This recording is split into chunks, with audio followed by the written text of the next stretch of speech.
Good morning everyone, most welcome in Avinash tutorial. और last 2 classes हो चुकी है organic chemistry that means carbon it's compound में। आज 3rd क्लास है, तो स्टार्ट करते हैं। The compound of carbon and hydrogen in which the valency of all the carbon atoms are satisfied by single covalent bond are called saturated hydrocarbons और alkene. देखिए, carbon के outer most shell में 4 electrons होते हैं और 4 electrons इसको और चाहिए। तो अगर ये 4 इलेक्ट्रॉन्स जो चाहिए वो सिंगल बॉन्ड के थ्रू इसका रिक्वायरमेंट फुलफिल हो जाता है। जैसे कि यहाँ पर हम देख रहे हैं, सिंगल बॉन्ड के थ्रू अगर इसकी रिक्वायरमेंट फुलफिल हो जाती है तो इस तरह का जो बॉन्ड होता है वो सिंगल कोवैलेंट बॉन्ड कहलाता है और जिसको हम लोग सैचुरेटेड हाइड्रोकार्बन अदरवाइज एल्केन कहते हैं। The compounds having only carbon to carbon single bond are called saturated hydrocarbon.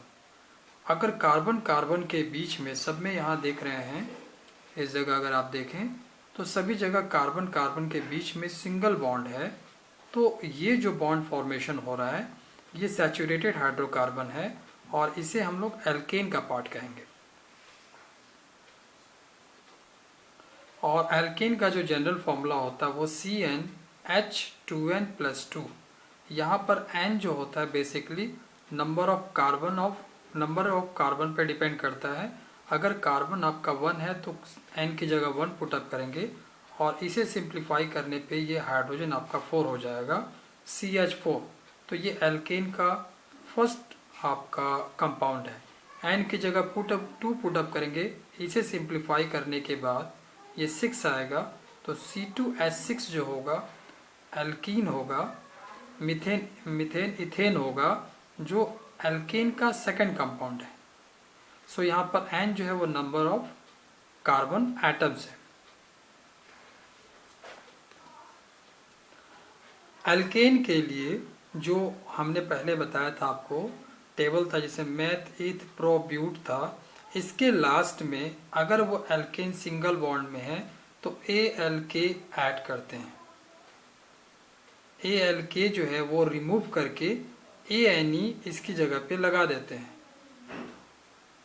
ANE alkene का जो आखिरी लेटर है वो ALK रिमूव करके ANE यहाँ लगा देते हैं, तो ये आ जाता है आपका मीथेन इथेन प्रोपेन ब्यूटेन। अगर आपका द हाइड्रोजन विथ 1 कार्बन, अगर 1 कार्बन है तो मीथेन होगा, 2 कार्बन है तो इथेन होगा, 3 कार्बन है प्रोपेन, 4 कार्बन है तो आपका ब्यूट प्लस ANE ब्यूटेन। अब इसी को थोड़ा सा फिगर में देखते हैं, स्ट्रक्चर में देखते हैं। तो हमने पहले लिया है मीथेन, लिखा है, IUPAC नेम होता है, मॉलिक्यूलर फॉर्मूला CH4 होता है। यहाँ पर कार्बन 1 है, हाइड्रोजन आपके 4 है।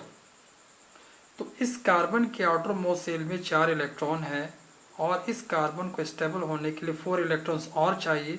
तो उसने 1 2 3 4 हाइड्रोजन से 4 इलेक्ट्रॉन्स लिए, जिससे कि इसके आउटर मोस्ट शेल में 8 इलेक्ट्रॉन्स हो गया और ये कार्बन स्टेबल हो गया। सिमिलरली इस हाइड्रोजन के आउटर मोस्ट शेल में 1 इलेक्ट्रॉन्स थे और 1 इलेक्ट्रॉन से इसने कार्बन से लिया, ये भी हाइड्रोजन आपका स्टेबल हो गया। सिमिलरली 1 2 3 4 जो हाइड्रोजन थे सबने कार्बन से 1 इलेक्ट्रॉन्स को लिया। तो यहाँ पे हो क्या रहा है कि कार्बन और हाइड्रोजन दोनों अपने रिक्वायरमेंट को पूरा करने के लिए 1 इलेक्ट्रॉन का शेयरिंग कर रहे हैं और ये शेयर ऑफ इलेक्ट्रॉन आपका सिंगल है, तो इनके बीच में सिंगल बॉन्ड फॉर्मेशन हो रहा है और इस तरह के कार्बन कंपाउंड को हम लोग सैचुरेटेड हाइड्रोकार्बन कहते हैं। और ये हो गया स्ट्रक्चर फॉर्मूला और इसी चीज़ को मॉलिक्यूलर फॉर्मूला में CH4 में रिप्रेजेंट कर देंगे। अगर हम सेकंड इथेन में आते हैं तो अगर आप नेमिंग ऑफ टेबल देखें तो सेकंड के लिए ईथ था, क्योंकि यहाँ पर सिंगल बॉन्ड हो रहा है इसलिए ANE इससे ऐड हो जाएगा और इथेन बन जाएगा। यहाँ देख रहे हैं सेकंड हो गया इथेन, क्योंकि कार्बन 2 है। C2H6 कैसे हो गया, तो पहले हम इस चीज़ को देखते हैं। यहाँ पर ये आपका एल्केन का फॉर्मूला है। अगर C की जगह N की जगह पे 2 पुटअप करें तो हाइड्रोजन जो सिंप्लीफाई करने के बाद आएगा वो 6 आएगा। तो ये फॉर्मूला होता है C2H6। क्योंकि कार्बन में सिंगल बॉन्ड है इसलिए ये फॉर्मूला अप्लाई करते हैं। अगर डबल और ट्रिपल होगा तो उसके लिए फॉर्मूला सेपरेट। तो अगेन इस टेबल में देखते हैं, तो यहाँ पर 2 कार्बन है और 6 हाइड्रोजन है। तो यहाँ पर कार्बन का जो रिक्वायरमेंट है वो 1 इलेक्ट्रॉन का आपस में शेयरिंग कर रहे हैं, और ये कार्बन रिमेनिंग 3 इलेक्ट्रॉन्स आपके 3 हाइड्रोजन से ले रहे हैं। अगेन ये भी कार्बन जो है 1 इलेक्ट्रॉन आपका इस कार्बन से ले रहा है और रिमेनिंग 3 इलेक्ट्रॉन्स 3 हाइड्रोजन से ले रहे हैं। तो ऑब्जर्वेशन में ये है कि हाइड्रोजन भी यहाँ स्टेबल हो गया है, कार्बन भी स्टेबल हो गया, सभी के आउटर मोस्ट शेल में जो रिक्वायरमेंट एलिमेंट है वो फुलफिल हो गया। लेकिन सिंगल सिंगल इलेक्ट्रॉन्स का यहाँ पर लेन देन हो रहा है। सो शेयरिंग ऑफ इलेक्ट्रॉन सिंगल है, इसलिए इसको सिंगल बॉन्ड भी कहेंगे, सैचुरेटेड हाइड्रोकार्बन भी कहेंगे। और इसी का अगर मॉलिक्यूलर फॉर्मूला लिखते हैं तो CH3-CH3 अदरवाइज C2H6 भी इनको यहाँ पर लिख सकते हैं। सेम वे अगर 3 आपका कार्बन है तो आप इसको प्रोपेन कहेंगे। अगर ये 3 है तो ये 8 होगा। कैसे 8 होगा, तो मॉलिक्यूलर फॉर्मूला एल्केन का लिखा हुआ है C3, 3 कार्बन हमने ले लिया है और 8 आपका हाइड्रोजन है, तो इसके सराउंडिंग में 8 हाइड्रोजन को दे दिया है। सबके साथ सिंगल सिंगल बॉन्ड फॉर्मेशन किया और चेक किया तो सभी यहाँ पर स्टेबल हो चुके हैं, सभी की रिक्वायरमेंट फुलफिल हो चुकी है। हाइड्रोजन के आउटर मोस्ट शेल में 1 इलेक्ट्रॉन था, 1 इलेक्ट्रॉन लेकर के स्टेबल हो गया। सिमिलरली सारे हाइड्रोजन स्टेबल हो गए। तो यहाँ पर 3 कार्बन के बीच में सिंगल सिंगल बॉन्ड है, तो ये भी सिंगल सैचुरेटेड बॉन्ड है। और इसका स्ट्रक्चर फॉर्मूला इसका मॉलिक्यूलर फॉर्मूला हम इस तरह से भी लिख सकते हैं, अदरवाइज इस तरह से भी लिख सकते हैं। सिमिलरली आपका ब्यूटेन भी सेम वे ऐसे ही हो जाता है।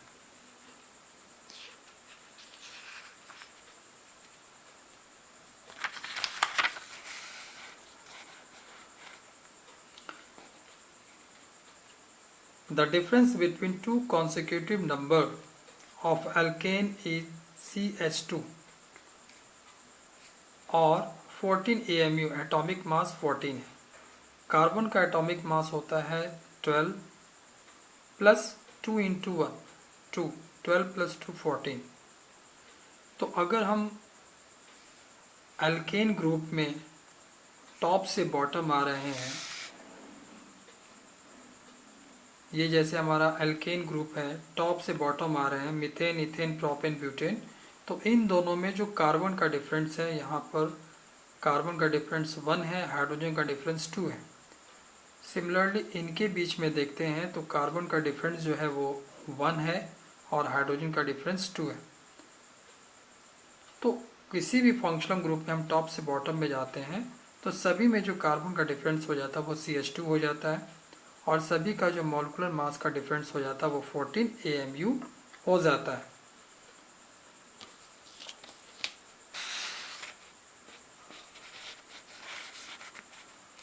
तो ये जो डैश CH2 का जो डिफरेंस हो जाता है, इसी डैश CH2 ग्रुप्स को हम लोग कहते हैं मिथाइलिन ग्रुप। डैश CH2 जो ग्रुप है, इस ग्रुप को मिथाइलिन ग्रुप कहते हैं।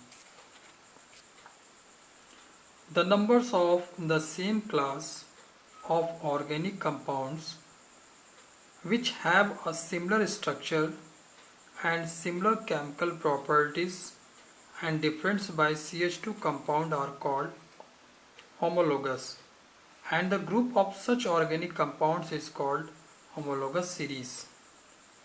तो homologous series को फिर अगेन हम लोग इस टेबल में आकर समझते हैं। यहाँ पर ये दिया हुआ है the member of the same class, तो ये जो सारे हैं वो एक सेम क्लास के मेंबर हैं, सभी एल्केन के ही ग्रुप के हैं और सभी में जो डिफरेंस है, कंटिन्यूस जो डिफरेंस है कार्बन हाइड्रोजन का, वो CH2 का है। तो अगर आप सेम क्लास किसी ऑर्गेनिक कंपाउंड के सेम क्लास में आप टॉप टू बॉटम या बॉटम टू टॉप आप जा रहे हैं और इनका जो स्ट्रक्चर जो है वो लगभग एक जैसा लग रहा है, लेकिन फिजिकली वो इंक्रीज होता जा रहा है और सभी की केमिकल प्रॉपर्टीज सेम होगी, फिजिकल प्रॉपर्टीज चेंज होगी, तो इस तरह के जो कंपाउंड ऑर्गेनिक कंपाउंड फॉर्म होंगे तो इसे हम लोग होमोलोगस सीरीज कहते हैं। आगे समझा, होमोलोगस सीरीज में होमोलोगस सीरीज में जब टॉप से बॉटम में जाते हैं तो सभी में कंटिन्यूस जो होता है वो CH2 का डिफरेंस होता है, 1 कार्बन और 2 हाइड्रोजन का डिफरेंस होता है। सभी में जो मास का डिफरेंस होता है वो 14 AMU का डिफरेंस होता है। और सभी का जो फिजिकल प्रॉपर्टी है वो टॉप से बॉटम में जाते हैं तो सिमिलरली वो चेंज होता जाता है। जैसे कि ये फिजिकली साइज देखिए, ये फिजिकली साइज इंक्रीज हो रहा है तो रेगुलरली ये इंक्रीज होता जा रहा है, लेकिन सभी का केमिकल प्रॉपर्टी सेम होगा। तो इस तरह के जो सीरीज होते हैं, सीरीज को ही हम लोग होमोलोगस सीरीज कहते हैं।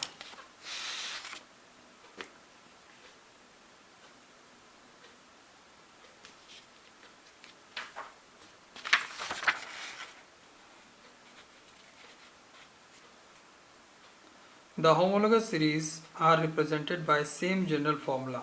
जैसे अभी हमने जो होमोलोगस सीरीज देखा था वो एल्केन का देखा था, और सभी एल्केन का फॉर्मूला होता है CnH2n+2। इसी तरह से अगर होमोलोगस सीरीज आ जाए एल्कीन में, तो एल्कीन में डबल बॉन्ड होता है, सभी का फॉर्मूला हो जाएगा CnH2n। अगर आ जाते हैं एल्काइन में, फंक्शनल ग्रुप एल्काइन में, तो इनमें ट्रिपल बॉन्ड होता है, कार्बन कार्बन, 1 कार्बन कार्बन के बीच में ट्रिपल बॉन्ड होता है, और सभी फंक्शनल ग्रुप का सेम फॉर्मूला होता है CnH2n-2। तो ये जो सीरीज देता है एल्काइन, ये पूरा आपका होमोलोगस सीरीज होगा। एल्कीन का भी जो सीरीज है वो होमोलोगस सीरीज होगा, और एल्केन का भी होमोलोगस सीरीज होगा। इन सब में, इन सीरीज में सब में आप ऑब्जर्व करेंगे कि each number of homologous series differ by next CH2 group. हर एक ग्रुप में, जैसे कि हमने मीथेन से जब इथेन में आए तो कार्बन हाइड्रोजन का डिफरेंस जो हो गया वो CH2 का डिफरेंस हो गया, और उनका मॉलिक्यूलर जो मास का जो डिफरेंस होगा वो 14 AMU का हो जाएगा।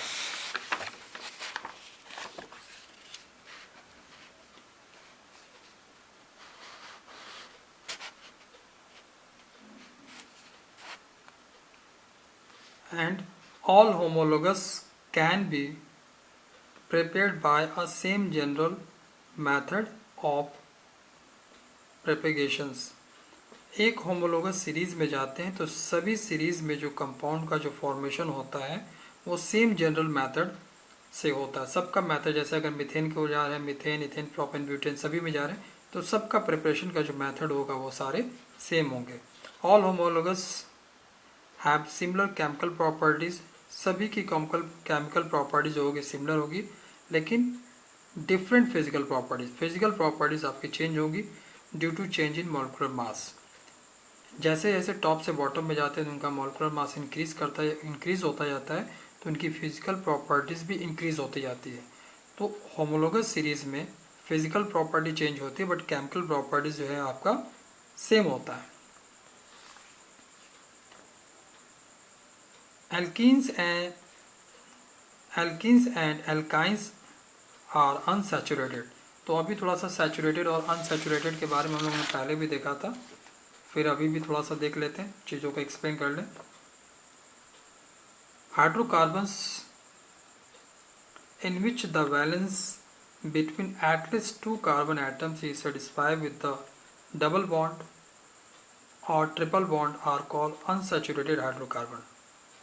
अनसैचुरेटेड हाइड्रोकार्बन वो हाइड्रोकार्बन है जिसमें कि कार्बन कार्बन के बीच में जो आउटर मोस्ट शेल में जो इलेक्ट्रॉन को जो लेना या देना होता है उसमें 2 इलेक्ट्रॉन का शेयरिंग हो, अदरवाइज 3 इलेक्ट्रॉन का शेयरिंग हो, तो उस तरह के हाइड्रोकार्बन को अनसैचुरेटेड हाइड्रोकार्बन कहते हैं।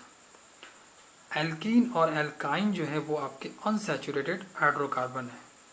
एल्केन में जितने भी कंपाउंड्स हैं कार्बन के, तो कार्बन अपने रिक्वायरमेंट को फुलफिल करने के लिए 1 इलेक्ट्रॉन का शेयरिंग करता है, इसलिए उसे सैचुरेटेड हाइड्रोकार्बन कहते हैं। लेकिन एल्कीन और एल्काइन अपने आउटर मोस्ट शेल के इलेक्ट्रॉन्स की रिक्वायरमेंट को फुलफिल करने के लिए double bond otherwise triple bond बनाते हैं। इसका मतलब 2 इलेक्ट्रॉन का शेयरिंग करते हैं, अदरवाइज 3 इलेक्ट्रॉन का शेयरिंग करते हैं। तो डबल और ट्रिपल बॉन्ड बनाने वाले एल्कीन और एल्काइन जो होते हैं वो अनसैचुरेटेड हाइड्रोकार्बन हो जाते हैं। अब अगली क्लासेस में हम लोग जो अनसैचुरेटेड हाइड्रोकार्बन है उसमें पहला एल्कीन आता है, तो उस एल्कीन के बारे में पूरी प्रॉपर्टीज़ हम लोग स्टडी करेंगे। फर्दर एल्काइन के बारे में करेंगे। Thank you.